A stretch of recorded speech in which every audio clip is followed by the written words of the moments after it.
And we're live. Hello and welcome back to the program. Now that we have received a primer from Boris on attention mechanisms, we are going to be moving our attention to something a little bit more concrete. This is something that connects us all, but simultaneously poses real danger to society if not handled properly, and that is transportation via roads. Um, Without further ado, I want to introduce Madan Pernati, a seasoned director with over 12 years of IT leadership experience. He has been specializing in AI driven solution design and project delivery. His expertise in computer vision has led him to develop and implement cutting edge technology used by both government and private sector. So, with that, Madan, pleasure to have you. I'm going to share your presentation now so that we can see it. And yeah, the floor is yours. Yeah, thank you, Chokin. Thank you for the opportunity and thanks for the brief introduction as well. Yeah, so good morning, everyone. Good afternoon, good evening, based on the location from where you have joined. And this session is like in the introduction email, you must have seen like Joaquin wrote that there are 3,700 lives being taken every day during road accidents. But now this session is going to be where those accidents are happening, why they are happening, and what is the current technology, and what initiatives are already being taken, and what more can be done, right? So that's the high level thing. And my intro at a very high level, I have a total of 60 years of professional experience with computer vision and AI deep tech startups, inside which 12 years of leadership experience. And my primary experience is into camera sensors, video analytics, sensor integrations, and other systems like even vehicle mounted systems, fixed camera systems, and portable systems, smartphone AI. So these are all like areas into my fall under my experience. So yes, let's get started. I'm going to give one slide overview of what you are going to see today. What's on our road today? So, initial 24 minutes, I'm going to cover the topics, basically where accidents are happening, who are the users, and then urban intersection is going to the key, and you'll get to know why I'm picking urban intersections today, and then analyzing the causes that are due to the driver error and beyond driver error, then current technology, then CV use cases, followed by the key success factors for computer vision. So last three sections are like probably I would say of highest relevance, and followed by in the end I have a video that shows a case study of a smart city where most of the initiatives we have been talking today, or we are going to talk today, have been actually implemented. So let's get started. So where does the accident happen? So the data tells that like if you take a city, there are probably 100 locations where accidents are happening. Now if you are a policy maker, you have to start somewhere. So where do you start? So you can start at the locations where the maximum accidents are happening, right? So now if I ask the same question, where does the most accidents happen? Now you have clear answers from the data that urban intersections account for the highest percentage of accidents, which is around 25%, followed by city streets at 20%. Then we have stateways and state highways and interstate highways as the next most common locations for accidents. So now we have an answer, where are the accidents happening in my city? Now we have the answer for it. Now comes like, who are my road users? Now you know the location. Now you need to know who all are using the roads. Now we have to classify them, right? So these are the four high level categories of road users, which is motor vehicle operators, pedestrians, cyclists, and micro mobility users, or personal mobility device users. Now here within motor vehicle operators, there are like huge categories. I have listed some.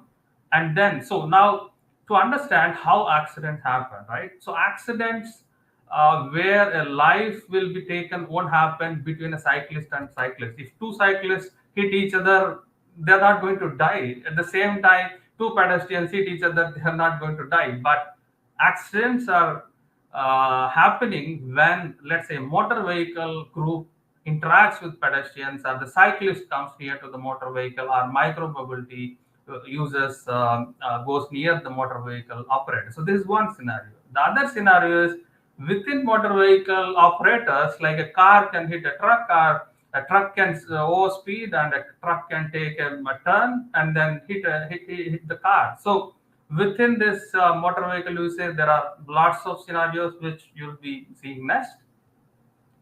Now that we have seen, like, urban intersections are most notorious for accidents and they are taking the maximum human lives, that's why now we are going to break down. So if we do the breakdown, again, this is from the data provided by the US government. So the data is telling that rear end collisions are the most common type of accidents, accounting to 29%. So rear end collision is again vehicle to vehicle. There is no pedestrian involved, there is no PMD involved, there is no cyclist involved. Then followed by angle collisions. The third category is left turn accidents and pedestrian cyclist accidents. So this is like, now vehicles started interacting with a different user group, where if a pedestrian is crossing the road or a cyclist is riding on the road, motorists are trying to intervene into their paths, right? Or vice versa. So it's not just motorist fault all the way, it could be other road user fault as well, right? And followed by like head-on collisions, single vehicle accident, and multi-vehicle pileups. Again, they are also constituting to certain percentage of accidents. Then comes like the key causes of accidents driven by driver errors, where you're not supposed to do something, or you're supposed to do something, but like you're not doing it. So the first fundamental reason is 30% of accidents due to the driver error happens due to the overspeeding. Then 29% due to drunk driving, or any driving under influence. It may not be just alcohol, it could be other things as well. Then the third category is distracted driving. So you are using your mobile phone to talk or text or operate some application, watch some video. So distracted driving. So these are the top three reasons contributing to accidents due to the driver error. Then comes weather conditions and running red lights and driver fatigue, right? So again, weather conditions due to the fact that where a driver can make a decision that he can control the vehicle. It is not beyond his control. So there is a section around beyond the driver control. But here in this scenario, the weather conditions are related to where driver can control the vehicle. For example, let's say if there is a foggy situation, you have to turn on the fog lights. If it is not automatic turning on of the fog lights, right? Then the second scenario is running red lights. Again, like you might be in hurry, you're trying to run through the red lights and might be hitting pedestrians or other vehicles moving legally. Then you have driver fatigue, like probably driving beyond 4-5 hours or 8 hours, whichever is allowed by law or your body allows you to drive. If you try to drive beyond that, then you are causing accidents. So these are like 6 reasons where the errors are due to the driver. Now let's talk about accident reasons beyond driver error, right? So the first scenario is like poor intersection design.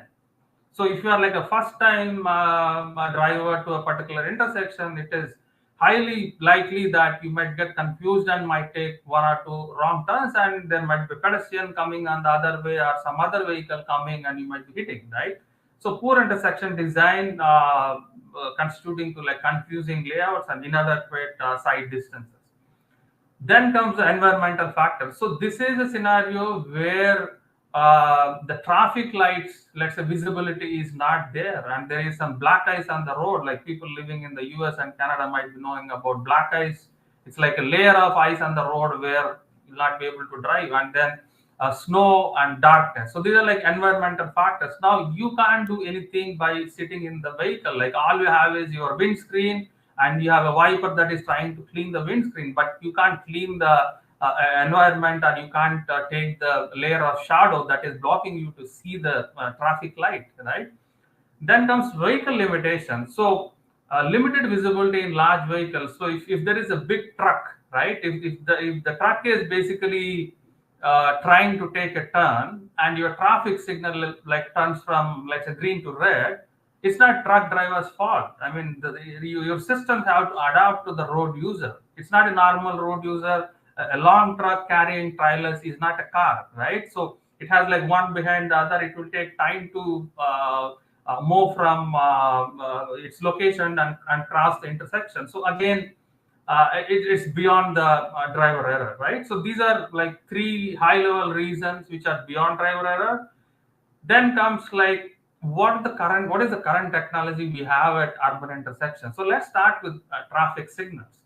So these are essential, but as I said in the previous slide, a traffic signal, if it is not adapting to a pedestrian who is crossing the road, or a long truck that is trying to cross the intersection due to green signal, if your traffic signal is not adapted, then it's not stopping the accident, right? It is challenged by timing issues.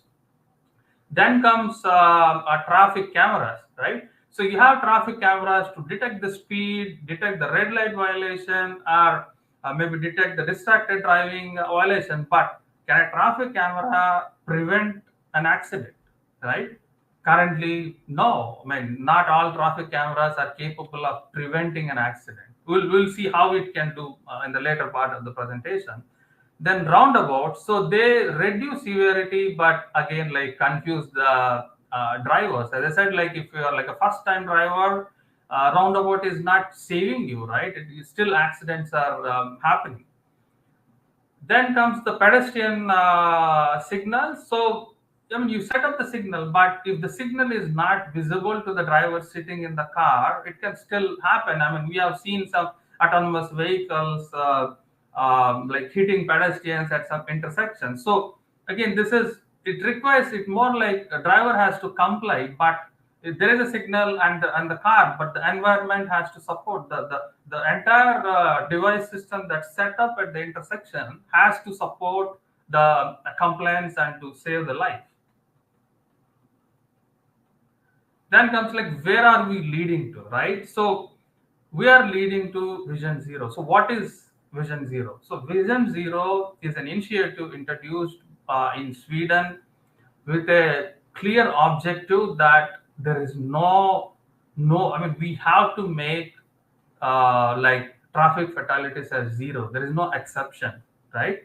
And for this, I mean, we have to give priority to the human life, and we have to achieve like zero traffic fatalities by some year. And every country, like most of the developed countries and few developing countries, they have taken initiatives to achieve vision zero goals by certain year in the future. So vision zero is basically it tries to integrate the policymakers, the technology providers, and the public to work together and take it as a shared responsibility. It's not if a policymaker just thinks that I want to I want to achieve vision zero initiative, technology companies have to support and public also have to support. So this is where all the countries are trying to reach, and some countries are already being the forerunner in this vision zero initiative. Then moving from the data, where the accidents are happening, why they are happening, what is the impact of driver error, and then beyond driver error, what are the scenarios. We have seen all those. Now we are looking at the use cases. So I categorize so these use cases are highly related to traffic intersection only. So I have categorized into 10. So initial three scenarios I will be giving bit of breakdown, and remaining 8 use cases I will give a high level overview.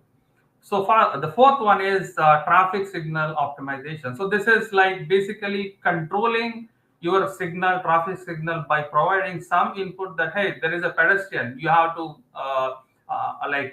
modify your signal status, or continue the current status, or there is a heavy vehicle, you have to control the signal, or if there is an emergency vehicle coming, a fire truck coming, an ambulance coming, your traffic signal has to be optimized for the corresponding road user. Then comes infrastructure monitoring. So infrastructure monitoring is basically, are my road like line markings are clear to the pedestrians, right? Are my traffic signals visible to the motorists, right? So infrastructure is more around whatever is around intersection. It could be traffic signals, line markings, or parking signs, traffic signs. So all the infrastructure around that, those have to be set up in an ideal condition, and they have to be maintained by continuous monitoring. Now, the sixth scenario is urban planning and research. So this is mainly about data collection to analyze the data and make some data-driven decisions. As a simple example, we have a pedestrian crossing, right? Now, when do we make a decision to build a foot-over bridge instead of pedestrian crossing?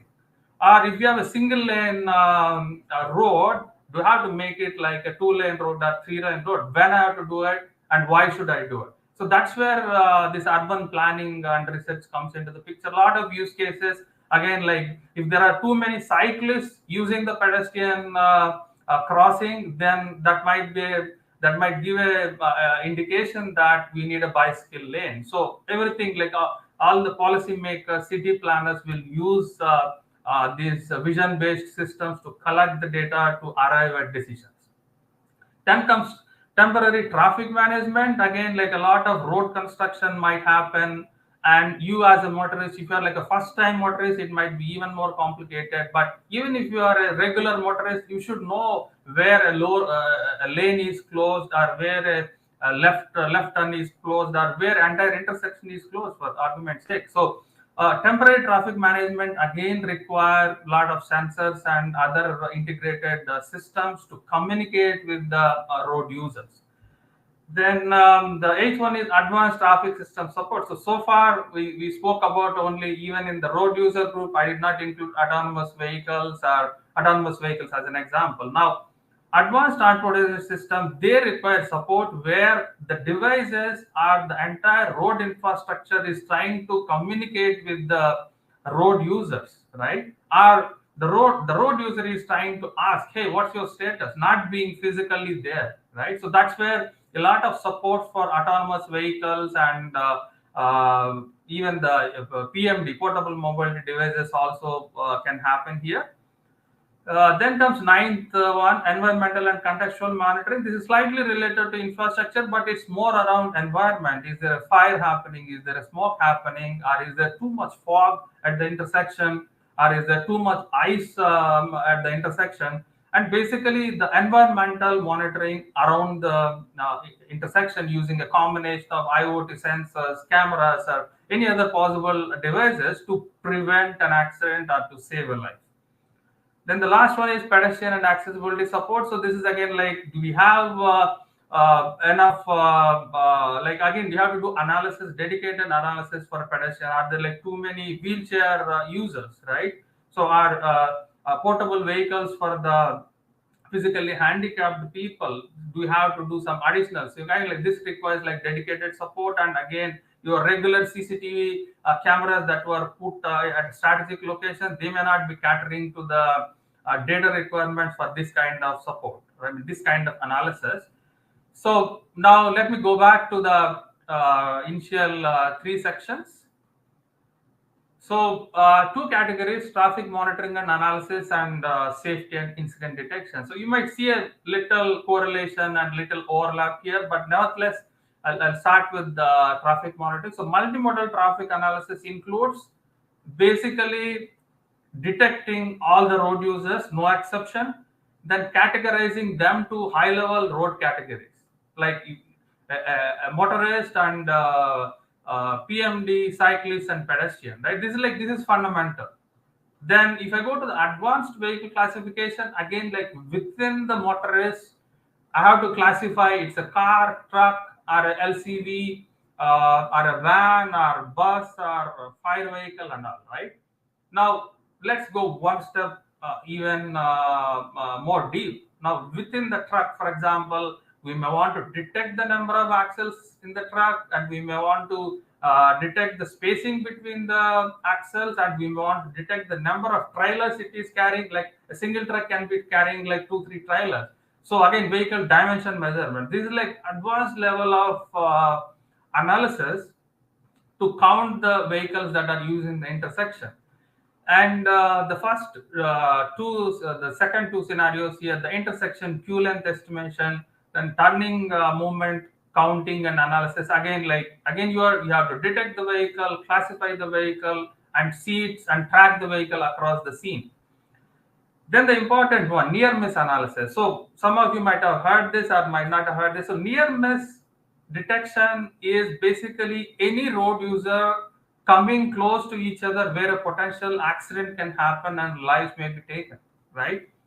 Now, do you have to wait for the accident to happen, or if your analysis is telling that a lot of near misses are happening at a particular intersection, as a policymaker, if you're a policymaker, do you want to wait for human lives to be taken before you bring in some initiatives? No. So near miss analysis, again it basically, your data will tell you, your historical data also will tell you that some lives are taken. There may not be a place on this earth where no accident have happened or zero accidents have happened, right? So near miss analysis is basically future proofing the intersections or roads where you're trying to prevent the accidents by looking at the near miss data. So near miss could be between vehicle to vehicle, vehicle to pedestrian, or pedestrian to and vehicle to PMD, or vehicle to cyclist. It could be between like the entire ecosystem of road users. So this is about traffic monitoring and analysis. Then comes your safety and incident detection. So this is basically it's a safety issue. I mean, no life is being taken, but possible that lives may be taken. Like if you stop a vehicle on the road because your vehicle is broke down, you stopped at a place where you're not supposed to stop, right? But it's resulting in loss of life. So stopped vehicles, wrong way movement, vehicle breakdown.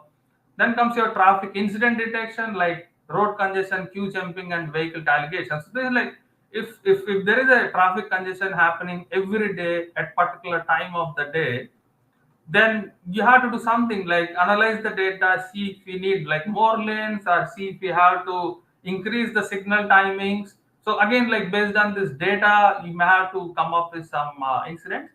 Then other road user instance is like, again, if there are too many pedestrians are trying to use the pedestrian crossing and your traffic signal timing is not actually matching to that, and you are impacting the road user, that will again result in road congestion. So maybe based on that, you might have to decide to make a decision that, okay, we may need a foot over bridge here, right? Then vehicle safety, pedestrian safety, and cyclist and PMD safety. These are all around like basically being in your safe location. Like while driving, you have to maintain safe distance between your front vehicle and the rear vehicle. Then, like even if you're a pedestrian, you have to maintain safe distance with the vehicles, right? And not all accidents happen just due to the mistake of the motorist. So even pedestrians might commit violations, and then PMD and cyclists also might commit violations. Just give me a sec. So let's see now what are the kind of violations that are being committed. So I'm not going to read all of them, but just to give you a very high level overview, it's not just the motorist's fault always. Of course, they have to, among themselves, they have to drive safe, maintain distance, follow the signals, and then give respect to the other signals for pedestrians or cyclists or PMDs. But now, as a pedestrian, you might be, you should not be doing jaywalking, you should not ignore signals, and you can't cross a red light. Again, like there is no exception for you, like even if you're a pedestrian. So you have to follow those violations. And now comes like PMD. So PMDs are not there in every country at the moment. Some countries started giving permissions to use these e-scooters on the road, but I have heard about incidents like especially in Singapore. I heard about an incident where an e-scooter rider trying to ride at 60 km/h, and he hit a person, and person was dead on spot. And I have seen in some other countries where a e-scooter guy is trying to carry a passenger, one or two passengers. So again, these are new gadgets on the road, and not policies are not very well regulated, and like cities are still figuring out how to fit it into the rest of the road user ecosystem. Of course, I mean, they are cheap, convenient, they will act as your last mile transport devices, but there are a lot of safety issues, and cities are still figuring out on how to do it. Of course, I mean, they have introduced some of these initiatives to fine an e-scooter, but it's not identifiable, and there is no number plate attached to the e-scooters. And whom should we find? Should we find the company that is operating these e-scooters, or should we find the actual pedestrians? So these are again like things are like work in progress in this area. Now, just coming back to the motorist violation. So violations can happen, all sorts of violations can happen here, like overloaded vehicle can come, and then it may not be able to move, or a overheight vehicle can come, and it might basically, there might be a tunnel right after the intersection, there might be a tunnel. If a overhead vehicle comes here and there is no way, no easy way it can come back and avoid the tunnel crash, right? And vehicles basically taking improper turns and failing to signal turns at the intersections, and a lot of other safety violations, like driver using the mobile phone while driving, or not wearing the seat belt, and entering wrong lanes at the intersection. Like these are, like you can see, nearly like 60 plus use cases. And there are companies which are focused on probably one set of these problems. I mean, not all these problems are solved, only some of these problems have been solved. Now, only some cities have adopted, not all cities are having like all the things. Maybe every city will have a traffic signal, but not all cities have these initiatives to save lives. And now we spoke about the use cases. Now let's say, as a policymaker, now you are like very determined to introduce the initiatives. Now what you have to do, like there are a lot of aspects, critical factors for successful computer vision applications, not just intersections probably, but in general anywhere on the road, any location where an accident can potentially happen. These things will these things are very crucial. So I'll start with selecting the right sensor. So you have to select the right camera. Of course, it has to be an outdoor ready camera, but you may need, for example, for night vision use cases, you may need a thermal camera. For low light use cases, you may need an infrared camera. And the scenarios where the environment is extremely poor, you may need a LiDAR. So LiDAR might perform much better compared to a camera in these extreme environmental conditions. So again, like selecting the right sensor is not just one sensor. You may need multiple sensors. You may need a camera and LiDAR both, or you may need a radar for other use cases. So selecting the right sensors and the associated hardware is fundamental to the success of computer vision application. Then comes accurate detection of road users. So you have to detect all the road user groups. You can't say my system can detect cars accurately, but it can't detect trucks or it can't detect pedestrians. No, I mean, your system has to detect all the road users, because you have the computer vision system that is looking at the entire surroundings. You can't have a preferential detection just for the cars or pedestrians. Then comes like vehicle identification for specific use cases. So like if it is a vehicle, you can read the number, you have to read the number plate to issue a fine. Or if it is a truck, you may have to detect the axles to see its length or identify its length or its make, model, and other things. So you may have to go to a low level identification scenario, because you have the pixel data. You may not be setting up like 1 megapixel camera, 2 megapixel camera. Now megapixel is cheap. You may be putting like maybe a 10 megapixel camera or a 15 megapixel camera. Then comes object tracking within single camera use. So this is related to basically if a car moves through the field of view of the camera, you have to detect a single object.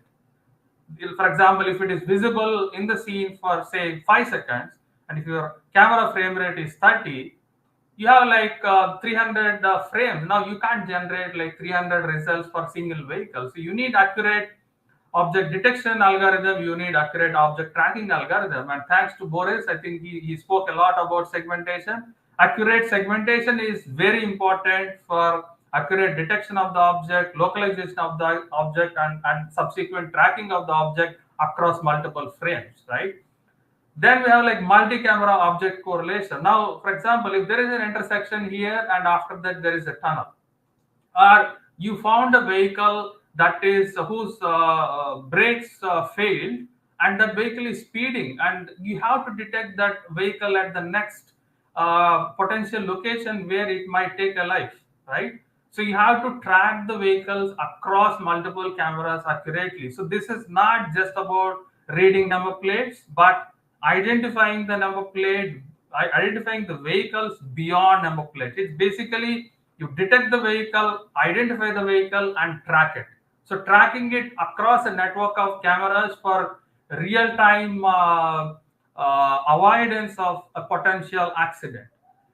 Then sensor integration analysis. So this is basically, I briefly touched that basically you have to work with multiple sensors to achieve a problem. Maybe single camera might not solve a problem. For example, you may need a fixed camera supported by a panoramic camera or a PTZ camera to track the vehicle or to cover the entire intersection. So you have to again take a right decision in terms of how do I structure my sensors, how do I make the sensors collect the data in parallel, and then how do I fuse it, and then how do I process it for my end outcome.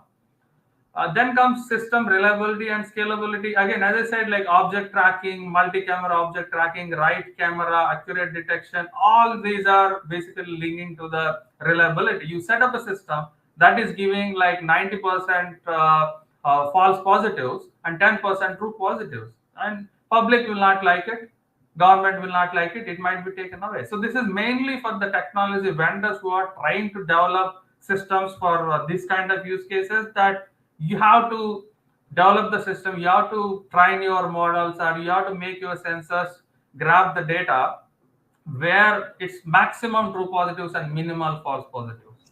For example, I can't issue a red light ticket to somebody due to my OCR accuracy failure. Let's say confusion between O and D, right? The technology vendors can't really give those reasons. Or we can't have a system where it fails to detect a pedestrian and his life is taken.